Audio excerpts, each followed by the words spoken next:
Hi guys, in today's video I am going to show you how you can order on Kickwho. So first step you need to do is to open the website, that is Kickwho. So you need to open this website, that is kickwho.com. So open this website.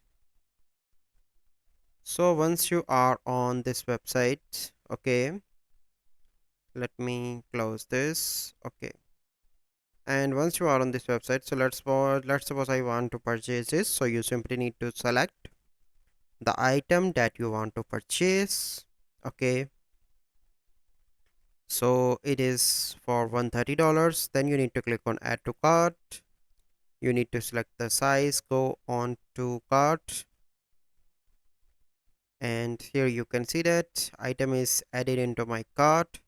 And then I need to click on checkout, and here you need to log in first. Once you log in, you simply need to add your details of your shipment and add your card, and you simply place the order. So this is the process how you can order on Kickwho. So this is the process. I hope you find this video helpful.